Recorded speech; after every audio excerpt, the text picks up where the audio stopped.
کیا انعام دیا معلوم ہے؟ اللہ تعالیٰ نے فرشتوں کے ذریعے جانوروں کے اندر یہ منادی کرا دی گئی کہ اے درندوں چرندوں پرندوں یاد رکھو میرا بشر جس راستے سے گزرے گا تم اس راستے پہ کبھی گندگی نہ کرنا، کیونکہ وہ میرا محبوب مقبول بندہ ہے۔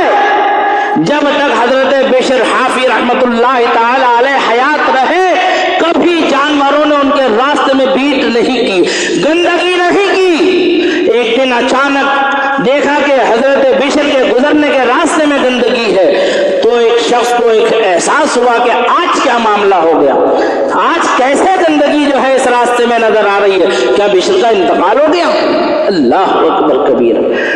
اس زمانے میں ایسے عقل والے بھی تھے کہ نقطوں سے جو ہے معانی کو حاصل کر لیا کرتے تھے، اشارے کنایے کی زبان کو سمجھ لیا کرتے تھے۔ فوراً دیکھا جا کر معلومات کی تو پتہ چلا حضرت بشر حافظ رحمت اللہ تعالی علیہ کا وصال مبارک ہو گیا۔ آج کتنے افسوس کی بات، کتنے افسوس کا مقام ہے، کتنے دکھ اور تکلیف کا مقام ہے۔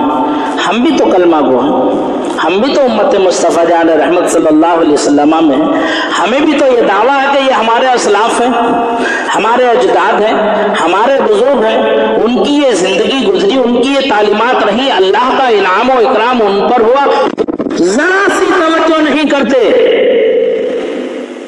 کہ اللہ تعالیٰ نے ہم پر کیسا انعام و اکرام فرمایا ہے۔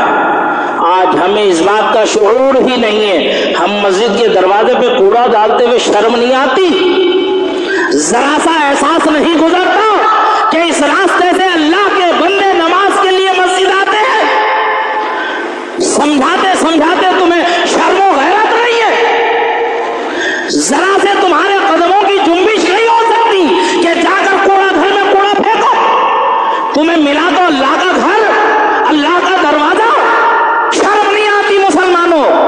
کچھ تو خدا کا خوف کرو۔ ہماری مائیں بہنیں بھی سن رہی ہے، وہ بھی سن لے کان کھول کر کے۔ میں بحیثیت امام میرا فرض ہے کہ میں تمہاری تنبیہ کروں، اصلاح کروں، تم مجھے روک نہیں سکتے، ٹوک نہیں سکتے، تمہارا مقام نہیں ہے کہ تم مجھے روکو ان معاملات میں۔ یہ اللہ کا گھر ہے، یاد رکھو، جو اس کے راستے میں گندگی ڈالے گا وہ اللہ کے عذاب کا مستحق بن جائے گا۔ کیوں اپنے گھر تباہیوں بربادیوں کی دعوتیں دے رہے ہو؟ کیوں؟ اور شادی کے کارڈ تمہاری حیثیت و اوقات نہیں ہے تو کیوں چھپواتے ہو؟ جس میں اللہ اور اس کے رسول کا نام ہوتا ہے اور وہ کچرے کی ڈھیروں میں ملتا ہے۔ یہ بشر حافظ ہے جنہوں نے اللہ کا نام بلند کیا تھا تو اللہ نے انہیں ولایت کے مقام پر فائز کر دیا۔ آج ہم ذلیل ہو رہے، رسوا ہو رہے، تباہی ہمارا مقدر بن چکا ہے، تو آخر ایسی تباہی کیوں پیدا کر رہے ہو؟ مت چھپواؤ کارڈ، مت بانٹو کارڈ، زبانی دعوتیں دینے پر اکتفا کر لو۔ ایسی بے حرمتی قرآن و حدیث کی نہ کرو، ورنہ عذاب الہی ایسا آئے گا کہ تمہاری نسلیں ختم ہو جائیں گی، نام و نشان مٹ جائے گا۔ تم سمجھتے کیا ہو اپنے آپ کو؟ ذرا غور کرو اس بات پر، میری توجہ کرو میری بات پر، میں مخلصانہ عرض کر رہا ہوں۔ دل کو تکلیف ہوتی ہے، تکلیف ہوتی ہے دل کو جب اللہ کا نام، اس کے رسول کا نام، ارے ہم آنکھوں کو لے کر کے چومتے، تم اٹھا کر کچرے کے ڈبے میں پھینک رہے ہو۔ اگر کوئی ایسی چیز ہے اسے بہت اچھے طریقے سے پیک کرو، اس کے اندر ایک وزنی پتھر رکھو، کسی کنویں میں ڈال دو یا کسی اس میں سمندر میں یا ندی کے اندر اسے بہا دو، اور کوڑا خدا کے واسطے مسجد کے دروازے پر نہ ڈالو۔